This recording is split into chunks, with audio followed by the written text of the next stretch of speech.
봄에서 여름으로, 여름에서 가을로, 가을에서 겨울로. 뭐 계절이 이렇게 지나가지만 이제 세상은 매우 자주 이렇게 바뀌죠. 그래서 시대를 알 수 있는 우리 눈이 열려야 되는데 우리가 세상이 어떻게 돌아가나, 시대를 어떻게 읽을 수 있느냐, 뭐 여러 가지 방법이 있지만 그 방법 중에 하나가 무엇입니까? 우리가 자주 부르는 노래입니다. 그것을 가리켜서 대중가요라 하죠. 한번 예를 들어보자면 세 곡을 제가 떠올렸는데요. 첫 번째 보시면 현인 씨가 불렀던 굳세어라 금수나를 기억하신 겁니다. 이 노래가 나온 거는 바로 전쟁 후 얼마 지나지 않아서죠. 전쟁 겪은 전쟁 세대들이 참 어렵고 힘든 시기를 겪었죠. 그러니까 위로했죠. 굳세어라, 이겨내라, 억척스럽지만 그런 시대상이 반영된 노래가 바로 굳세어라 금수나입니다. 그리고 두 번째 곡은 아침 이슬인데요. 이 아침 이슬은 바로 군부 독재 시대 속에서 자유를 갈망하고 또 투쟁했던 이 소위 말해서 386 세대인가요? 그 사람들의 이야기가 담겨져 있는 거죠. 그때는 참 힘들고, 제가 아직도 기억하는 게 저희 아버지하고 어머니가 무슨 얘기를 했는지는 잘 모르겠지만 제가 들으면 안 되는 얘기였나 봐요. 그래서 귓속말로 하는 거를 제가 봤습니다. 아마 대통령 얘기 아니었을까 싶은데 그러던 시대죠. 암울한 하지만 소망을 마음속에 감직한 그런 시대상을 반영하는 노래가 이제 아침 이슬입니다. 그리고는 이제 난 알아요. 이거 여러분 서태지와 아이들이 발표한 곡인데 제가 실제적으로 이 당시에 이제 가요계하고 좀 엮여 있었거든요. 그런데 제작자들이 뭐라고 그랬냐면 서태지 때문에 다 말아먹었다라고 했습니다. 왜냐? 가요가 서태지 전과 이후가 완전히 달라졌기 때문이에요. 그래서 이 서태지 씨의 난 알아요는 단순한 히트곡이라기보다는 새로운 세대의 등장을 의미합니다. 기존 세대는 공동체를 강조하거나 집단적인 윤리를 조금 더 중시 여겼던 데 반해서 새로운 세대는 나, 개성, 나다움, 이것을 강조하게 되는데 바로 이 노래를 기점으로 그러한 문화들이 널리 이제 퍼지게 되는, 노래가 시대상을 반영하고 있다, 이렇게 얘기하게 됩니다. 자, 그렇다면 질문요. 요즘에는 도대체 어떤 노래들이 유행하고 있고 이 노래를 통해서 우리는 어떻게 시대를 읽어내릴 수 있을까? 제가 목회를 하고 난 다음에 이 가요를 들을 시간이 많이 없어서 우리 딸하고 얘기를 해야 되니까 딸한테 이제 많이 물어보게 되는데, 저는 아직도 아이돌을 보면 다 그 사람들이 그 사람 같아서 구별을 잘 못합니다. 그래서 저보다도 여기에 대해서 지식이 많은 친구한테 물어봤는데 챗GPT한테 물어봤어요. 그래서 요즘 한번 보여주시죠. 한 지난 3년간의 가요 차트 10위 안에 드는 곡을 분석을 해갖고 거기에 담겨져 있는 전체적인 흐름, 시대상을 제시해달라고 얘기했더니 이 친구가 무슨 얼개를 짜고 그림을 달더니 이렇게 몇 가지를 얘기했습니다. 첫 번째는 뭐냐면 자기다움을 강조하고요, 자기 감정에 대한 얘기를 하고요, 그리고 거기에 대해서는 굉장히 긍정적이고 능동적으로 행동하고요, 미래에 대해서는 희망적인 생각을 가진다. 이게 요즘의 최근의 경향이라고 합니다. 이제 그렇다면은 지금 세대는 어떻게 보면 예전에 신세대니 X세대에서 나라는 것에 대해서 더 한층 더 나아가서 내가 모든 것의 중심이고 내가 모든 것의 주체고 내가 모든 것의 삶을 관장하는 주인, 이렇게 될 수 있어요. 그래서 지금의 새로운 세대들은 그런 것을 추구하고 있다. 개인주의와 조금 더 나아가면은 조금 이기적인 모습도 보이고 있고요.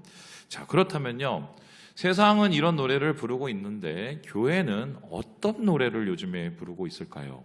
사실 이게 제가 기점인데 인터넷을 쭉 살펴보니까 이 한국에서 부르는 이 찬양, CCM이라고 하죠. 그것을 순위와 차트를 매긴 이 유튜브 채널이 있더라고요. 그래서 제가 지난 최신 거죠. 2025년 7월 코리아 CCM 베스트 40을 이렇게 따왔습니다. 그런데 여기 보면 1위가 뭐냐면 혼자 걷지 않을 거예요 하고 좀 보면 여러분 좋아하시는 이렇게 찬양들, 우리 청년들 좋아하는 찬양들이 나오는데 이 찬양들의 이게 흐름이 완전히 바뀌었어요. 여러분 느꼈는지 모르겠지만 예전에 이제 제가 찬양 인도할 때는 하나님 찬양, 경배, 그리고 주님이 행하신 일 뭐 이런 경배와 찬양류의 가사들이 되게 많았거든요. 근데 요즘은 어떤 가사가 많냐면 내가 힘들고 어렵고 위로받고 뭐 이런 구구절절한 사연 중심의 간사들이 많이 나옵니다. 그 중에 하나를 보죠. 1위 곡 한번 보시도록 하겠습니다. 혼자 걷지 않을 거예요. 이 노래의 이 찬양의 가사를 한번 제가 읽어볼게요. 그대 폭풍 속을 걷고 있을 때, 비바람을 마주해야 할 때, 불빛조차 보이지 않아도 그대 혼자 걷지 않을 거예요. 두려움 앞에서 하늘을 보아요. 외로운 그대여 걱정 마요. 그대 혼자 걷지 않을 거예요. 저는 이제 이 찬양을 비하하고 싶거나 공격하고 싶지는 않은데 한 가지 의문은 꼭 이거를 예배 시간에 불러야 되는지는 잘 모르겠습니다. 왜냐하면 예배 시간에는 물론 나의 아픔과 고난과 이런 것들을 하나님 앞에 올려드리는 찬양이 있겠지만 사실은 하나님을 바라보면서 하나님을 찬양하는 것이 더 중요하잖아요. 근데 지금의 많은 찬양들은 대부분 보면 좀 자기중심적인 자기 현재에 있는 상황에 대한 이야기를 하는 찬양이 주류예요. 어떻게 보면은 좀 자기 연민적이다, 신세한탄, 전 이런 것도 느껴지는데요. 왜 이런 일들이 벌어질까? 왜 찬양의 이름이 이렇게 바뀔까? 뭐 이런 고민을 해봤고요. 두 번째는 뭐냐면 이렇게 하나님 힘들어요, 어려워요, 괴로워요, 그대 힘드니까 하늘을 봐요 이렇게 얘기를 하는데 이런 찬양을 하면 정말 위로가 돼서 회복이 될 수 있을까? 이런 고민을 한번 제가 해보았습니다. 그래서 어떤 느낌이 들었냐면 찬양을 하면서 힘들어요, 고달파요, 괴로워요 이렇게 말을 하고는 있지만 정말 하나님이 주시는 은혜와 치유와 회복을 그 마음속에 누리지 못하고 있는 듯한 전 그런 느낌을 받거든요. 그래서 이러한 우리의 한국교회의 모습을 제가 바라보면서 떠오르는 그림 하나가 있었습니다. 보여주시죠. 바로 베데스다 연못입니다. 오늘 우리가 살펴보는 이 5장 요한복음의 말씀은 베데스다 연못에 있었던 사람들의 이야기입니다. 베데스다 연못에서 이 사람들이 왜 여기 있느냐? 바로 치유를 위해서 기다리고 있었던 것입니다. 그러니 누워있는 사람부터 피부병이 있는 사람까지 이곳에 다 모여 있었는데 너무 오랜 기다림 속에서 자기가 고침을 받기 위해서 이곳에 간절히 모인 사람들의 모습, 오늘날 우리 한국교회의 흐름과 좀 비슷하다고 볼 수가 있겠습니다. 그렇다면 이 이야기가 진짜 실제적으로 있었던 이야기일까? 성경을 가리켜서 어떤 분들은 허구라고 얘기하시는 분이 있잖아요. 그런데 최근에 이 발굴 과정에서 이 베데스다가 발견이 됐어요. 보여주실까요? 이 세인트 앤스 처치라는 곳이 있는데 거기에 지하를 파고 봤더니 성경에 나오는 5개의 기둥이 있는 이러한 베데스다 연못을 발견하게 됩니다. 그리고 그 밑에 근저에 내려갔더니 아직도 물의 흔적이 이렇게 남아있는 것을 발견하게 됩니다. 이곳은 어떤 곳이었느냐? 사람들이 치유와 요양을 위해서 왔던 곳인데 오늘 예수님께서는 그렇게 치유와 회복을 위해서 왔던 그 사람 중에 한 사람을 보시고 그 사람을 고치십니다. 그런데 성경은 그 사람에 대해서 이렇게 얘기를 하는데요. 같이 한번 5절의 말씀을 읽어보도록 하겠습니다. 시작. 거기 38해 된 병자가 있더라. 38해가 된 병자가 있다라고 얘기합니다. 여러분 이게 상징하는 것이 무엇인지 잘 모르시죠? 지금 우리는 평균으로 살 수 있는 수명이 80세 이상을 달리고 있습니다. 자, 그럼 질문요. 이 당시 예루살렘에 살던 유대인들은 평균 수명이 어느 정도 됐을까요? 어느 정도요? 충격적이게도 30에서 40입니다. 그래서 50세 이상을 살면은 지금으로 말하면 팔순하는 거하고 똑같았습니다. 근데 지금 이 사람이 몇 해 동안 병을 앓았다고요? 38. 그러면 평생을 걸쳐서 이 병 속에서 헤어나오지 못하고 있다는 것입니다. 너무도 오래고 인생 전체가 고통이었던 삶을 예상할 수 있는데 그래서 어떤 학자들은 이것을 가리켜서 이스라엘 백성들이 광야에서 허송세월을 보낸 그 40년의 세월하고 이렇게 연관지어서 생각하시는 분도 있습니다. 그런데 어쨌든 이제 예수님이 오셨어요. 그럼 고침을 받으면 되잖아요. 예수님은 고쳐주시는 분이니까요. 그런데 예수님께서는 이 사람을 고치기 위해서 그 사람의 아픈 부위를 만지고 안수 기도를 하고 아니면 뭐 침을 짓이겨서 뭐 어디에 발라주고 이런 걸 안 하세요. 어떻게 하시느냐? 말씀을 하십니다. 그런데 예수님께서 이 사람을 말씀을 하신 이유들을 살펴보면 그 이유는 아주 좀 우리에게 상징하는 의미가 있는데 이 사람의 직접적인 질병을 고치는 게 아니라 이 사람의 질병을 고치는 걸 방해하는, 치유를 오히려 방해하는 장애물들을 치우고 계세요. 그렇다면 예수님께서는 오늘도 우리에게 힘들어요, 괴로워요, 뭐 정말 그만두고 싶어요, 이런 마음이 있는 사람들을 고치시기 위해서 어떻게 하시겠어요? 우리의 중심에 있는 그 고침의 장소에 주의 손을 뻗치기 위해서 장애물들을 치우기를 원하신다, 이렇게 얘기할 수 있는데요. 그렇다면 도대체 이 병자는 치유의 장애물, 어떤 것을 가지고 있었길래 예수님은 이것을 심각하게 보셨을까요? 말씀을 살펴보면 세 가지의 장애물이 나옵니다. 우리 같이 한번 읽어볼까요? 시작! 베데스다 연못. 분명히 치유를 받으러 거기에 간 건데 오히려 이 베데스다 연못이 이 치유를 방해하고 있다는 것인데요. 도대체 이게 어떤 뜻일까요? 우리 함께 7절의 말씀을 읽어보죠. 시작!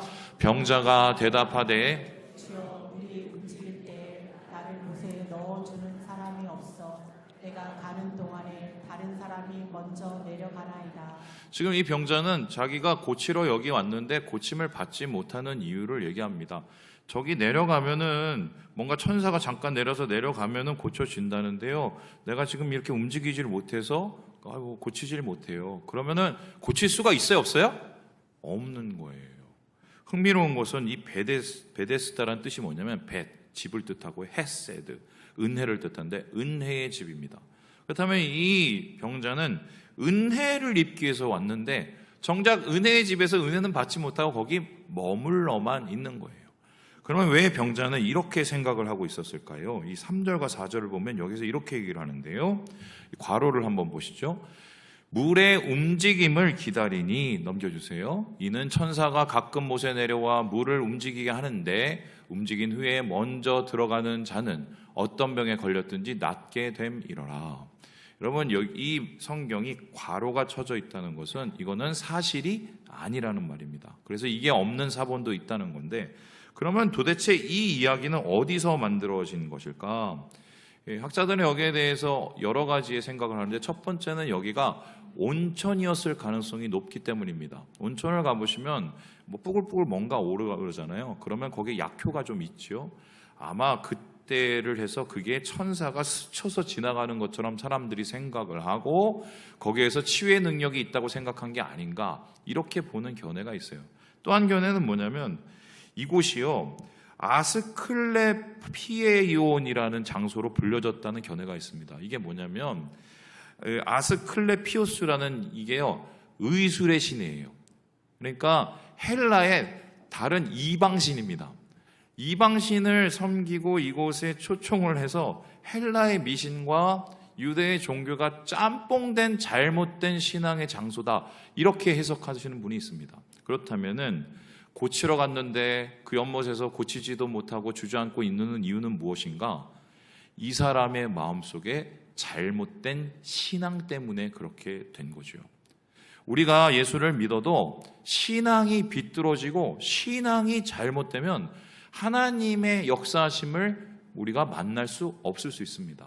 제가 재밌는 얘기 해드릴까요? 가끔 제가 얘기해드리는데, 어느 날 예전에 저희 교회에 있었던 한 권사님이 열심히 뭐 새벽 예배도 오고 수요 예배도 오시다가 안 나오시는 거예요. 2주를 안 나오시는 거예요. 그래서 제가 궁금해갖고 그 집을 찾아갔습니다. 두들겼어요. 권사님, 그래서 안 열어주시려고 하는 걸 조금 열어줘서 들어갔더니 왜 요즘에 예배 안 나오시냐고 물어봤어요. 그랬더니 권사님이 얘기를 안 하시는 거예요. 그래서 거기에 앉아서 먹을 거 먹고 좀 있으면서 얘기를 했더니 나중에 얘기하시는데 자기 자리에 누가 앉았다는 거예요. 그 당시에 지금 저희처럼 이렇게 의자를 바꿨거든요. 그래 놓으니까 이제 사람들이 새로운 의자를 이렇게 앉을 거 아니에요. 이 권사님이 이쪽에 앉으셨는데 제가 뭐라고 그런 거 아니에요. 거기에 하필이면 어떤 청년이 앉은 거예요. 그게 그렇게 속상하셨대요. 그래서 아니 그게 그렇게 속상하셨냐고 물어봤더니 예전에 목사님이 어떻게 가르치셨냐면 예배 때 하나님께서 천사를 보내셔서 축복 바구니를 들고 그 자리에서 축복을 주시려고 기다리신다는 거예요. 그런데 그 자리에 다른 사람이 앉았으니 자기 축복을 누가 가져가요? 근데 우리가 이렇게 웃고 있는데요. 사실 우리도 살펴보면 하나님에 대해서 내 스스로 판단해서 세우는 잘못된 신앙들이 있을 수 있다는 거죠. 근데 그게 어떻게 해요? 결과적으로는 하나님의 은혜, 주님의 고치심을 가로막는 이유가 될 수 있다는 겁니다. 두 번째로 그렇다면은 이 병자로부터 치유를 방해한 장애물은 무엇일까요? 같이 한번 읽어보겠습니다. 시작. 안식일. 베데스다의 업무와 같은 그 잘못된 신앙 플러스 안식일이 오히려 이 사람을 가로막고 있었다는 건데요. 우리 함께 10절의 말씀을 같이 한번 읽어보겠습니다. 시작. 유대인들이 병 나은 사람에게 이르되 안식일 때 내가 자리를 들고 가는 것이 옳지 아니하니라. 하필이면 예수님께서 고치신 이날이 안식일이었습니다. 안식일은 여러분 하나님께서 우리에게 주신 선물과 같은 날이고요. 이날에 모든 사람들이 쉬며 예배하며 주님을 만나게 하신 날입니다. 그런데 이 안식일에 이 사람이 나왔으니 얼마나 감사합니까? 살아났잖아요. 그런데 여기에 대해서 오히려 이 안식일을 지키는 것을 앞에서 관장하던 이 율법 학자들, 이 바리새인 같은 사람들이 이 사람을 비난하기 시작했습니다. 너 안식일인데 왜 자꾸 뭐 들고 돌아다녀? 이렇게 합니다. 왜 이랬냐? 이 당시에 이 히브리인 중에 바리새인들이나 율법학자들은요, 안식일을 잘 지키기 위한 39개의 금지 항목을 만들었습니다. 그래서요, 뭐 밭갈기, 추수하기, 짐들기 뭐 이런 건 뭐 당연히 안 해야겠죠. 그런데 거기 플러스 불태우기, 끄기, 글씨 쓰기, 지우기, 요리하기, 씻기, 꿰매기, 매듭 묶기 등 일상생활에 관계된 모든 것들을 다 못하게 만들었어요. 그럼 이렇게 되면 어떻게 되면 사람들이 안식일에 그냥 꼼짝없이 집에 가만히 앉아 있어야 돼요. 여러분 이러면은 생명이 나겠어요? 당연히 이 안식일이 말 그대로 형식적이고 껍데기적인 이 안식일에 불과하게 된 거죠. 이것을 가리켜서 율법주의라고 합니다. 그래서요, 사실 이 사람이 안식일에 정말 안식을 하고 생명을 누려야 되는데 잘못된 신앙과 더불어서 잘못된 신학이 이 사람의 치유를 막고 있는 거죠. 저는 개인적으로 조직신학을 인정하고 또 총신만큼 또 조직신학을 잘 가르친 곳이 없다고 생각을 합니다. 실제적으로 다른 신학교에는 조직신학이 많이 무너졌어요. 그런데 저는 목회를 하려면 조직신학을 뛰어넘어야 된다고 생각하는 사람입니다. 왜냐하면 조직신학이라는 게 뭐냐면 이 성경에 나오는 모든 것들을 다 잘라서 정리를 해 놓은 거예요. 그러면은 이 조직신학을 통해서 우리는 신앙의 뼈대는 만들 수 있지만 살을 붙이고 생명을 가지려면 뭐냐면 성경을 경험하는 것이거든요. 그래서 사실은 이 조직신학과 같은 신앙을 갖게 되면 어떻게 됩니까? 상당히 이성적이지만 사변화돼서요. 매우 드라이한, 매우 무미건조한 신앙으로 살아갈 수 있어요. 다시 말해서 뭐냐면 알기는 아는데 감동이 안 돼요. 감동이 안 되니 행동이 안 돼요. 이런 머리로만 신학을 가지고 살면 오늘 지금 이 병자처럼 안식일에 나와도 그것을 반겨할 수 없게 된다는 것입니다. 그래서 예수님께서는 21절에 이렇게 안식일에 대해서 다시 설명하시는데요. 같이 한번 읽어볼까요? 시작. 아버지께서 죽은 자들을 일으켜 살리심같이 아들도 자기가 원하는 자들을 살리느니라. 안식일이 있는 이유는 사람 살리려는 거예요. 예수님께서 안식일의 주인인 이유는 사람을 살리기 위해서 오셨기 때문입니다. 그런데 이것을 잘못된 신학, 율법이 오히려 막으니 바로 예수님께서는 이러한 허상을 드러내기 위해서 일부러 베데스다의 안식일에 가서 그 병자를 만나서 고쳤다. 이런 얘기가 되는 것이죠. 잘못된 신학과 잘못된 신학이 얼마나 우리에게 폐해를 주는지 알 수 있는 대목입니다. 그런데 이러한 잘못된 신학과 잘못된 신앙보다 이 사람을 그 병에서 더 묶어두고 그 병에서 벗어나지 못하게 하는 가장 큰 장애물이 있어요. 그게 무엇이었을까요? 성경을 살펴보면 이렇게 알 수 있는데 같이 한번 읽어보죠. 시작! 병자 자신.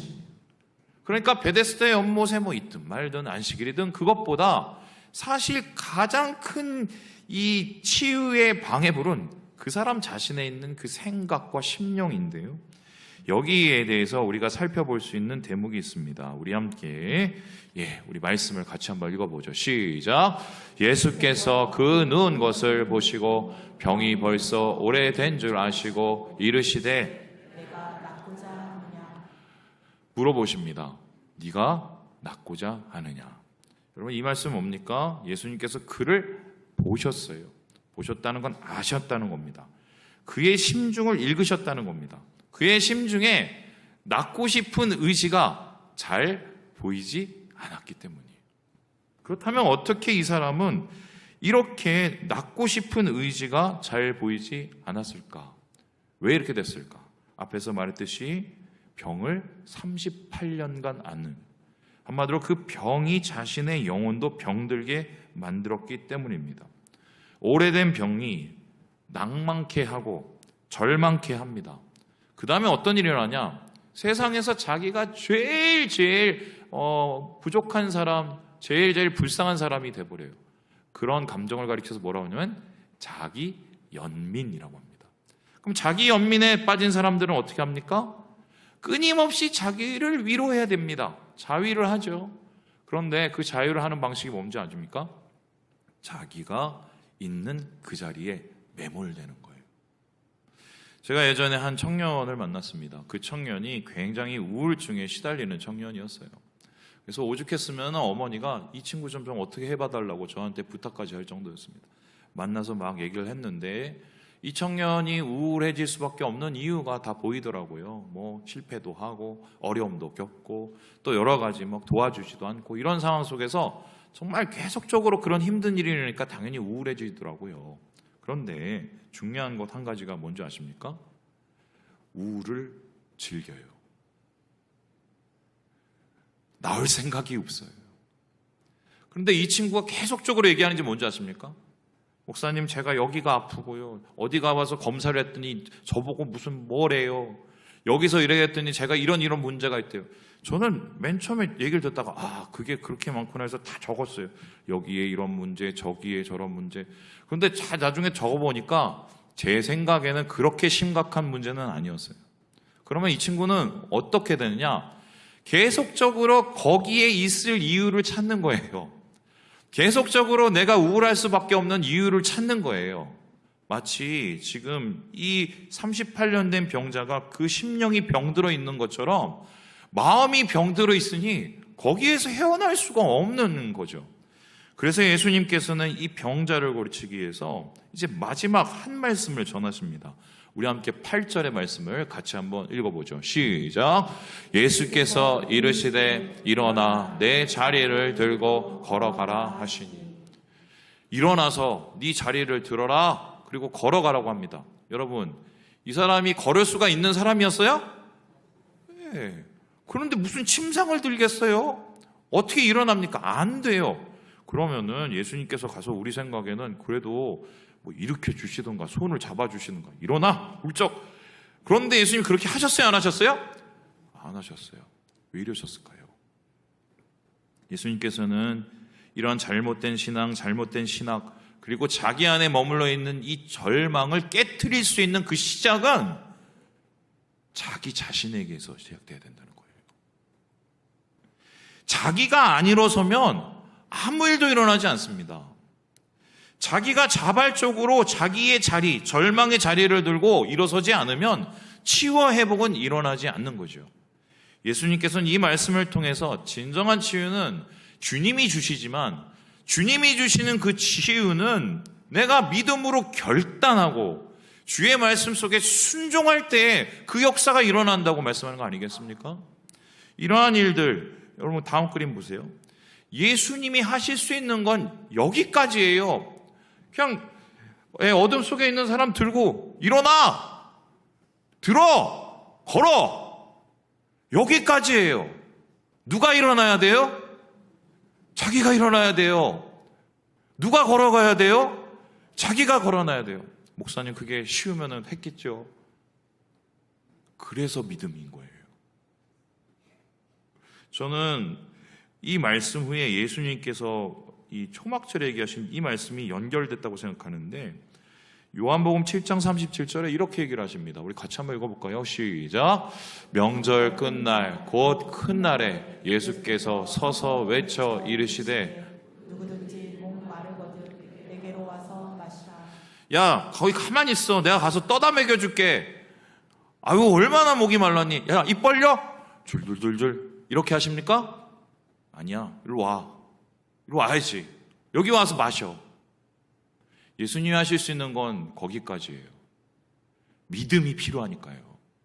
저는 오늘날 많은 한국교인에게도 필요한 것이 바로 이런 믿음이라고 생각합니다. 하나님 힘들어요. 그대 괴로울 때 혼자 있지 않을 거예요. 하늘을 봐요. 뭐 이런 말 할 수 있겠지만 우리가 잠시 위로를 받을 수 있겠지만 결국 우리가 거기에서 떨쳐 일어나는 것은 무엇입니까? 예수님께 나아가야 돼요. 예수님께 나아가면 어떤 일이 일어납니까? 성령이 임합니다. 우리의 마음은 어떻게 고쳐집니까? 성령이 고쳐지는 거예요. 그래서 성령의 충만을 받은 자는 자발적으로 일어나 걸을 수 있는 믿음의 결단과 순종이 필요하다. 오늘 말씀이거든요. 여기에 대해서 토조 목사님은 이렇게 얘기하는데요. 같이 한번 읽어보죠. 시작. 내가 만나본 어떤 그리스도인들은 여러 해 동안 성령 충만을 막연히 원했다. 그러나 그들이 성령 충만하지 못한 이유는 그들이 성령 충만보다 다른 것을 더 원했기 때문이다. 많은 그리스도인들은 대개 냉랭하고 그들이 처해 있는 현재의 가련한 상태에 만족하기 때문에 간절히 성령님을 원하지 않는다. 성령님은 그들을 채우기 원하시지만 그들은 성령님이 들어올 수 있는 공간을 내어드리지 않는다. 성령 충만을 받기 위해서는 먼저 성령 충만을 간절히 원해야 한다. 할렐루야. 저는 이 말씀 아멘입니다. 얼마 전에 저한테 한 친구가 와서 상담 요청을 해서 상담을 했어요. 여러분 모르시는 분이 뭐 이런저런 얘기하는데 지금 막 정말 너무 다운되고 힘들고 어렵고 막 그 얘기를 막 하다가 이제 같이 풀어봤어요. 인생을 왜 그런 어려움이 왔을까, 절망이 왔을까. 알고 봤더니 이분이 되게 원했던 게 있는데 그게 안 된 거예요. 그래서 거기 나온 하나님에 대한 실망감이 마음속에 자리 잡아서 그 실망감 때문에 벗어나지 못하고 거기에서 머물러 있는 거예요.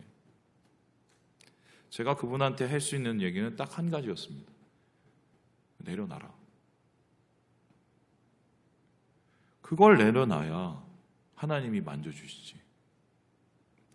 그거는 그분이 들고 일어나야 될 절망의 자리거든요.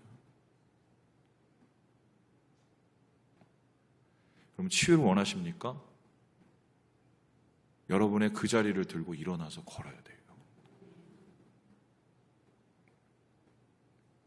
똑같은 이야기가 구약에 반복되는데 바로 다윗입니다. 여러분 다윗이 가장 쪽팔렸을 때가 언제인 줄 아십니까? 아기스라는 블레셋 왕이 있었는데 거기에 가서 이 사람이 죽을 뻔했는데 미친 척하면서 침을 질질 흘리면서 피해서 달아났어요. 얼마나 부하들 보기에도 쪽팔렸겠습니까? 그런데 그때 다윗이 그러한 자기의 흑역사 가장 절망적인 순간을 어떻게 이겨내지 않으십니까? 오늘 이거 읽고 마무리해 보도록 하죠. 시편 34편 말씀 읽겠습니다. 시작. 너희는 여호와의 선하심을 맛보아 알지어다. 그에게 피하는 자는 복이 있도다. 맛을 보는 거예요. 머리로 아는 게 아니라, 듣는 게 아니라 내가 가서 직접 먹어서 맛을 보는 거예요. 성령의 충만으로 치유받고 예수님의 은혜로 다시 일어나서고 맛을 보는 신앙이에요. 이게 주님 안에서 회복을 하게 되는 유일한 방법 아니겠습니까? 사랑하는 여러분, 주님 안에서 주님의 초청의 말씀을 듣고 여러분의 자리를 들고 일어나 하나님의 자유와 치유로 나아가시는 우리 모든 형제 자매들 되시길 주님의 이름으로 축원합니다.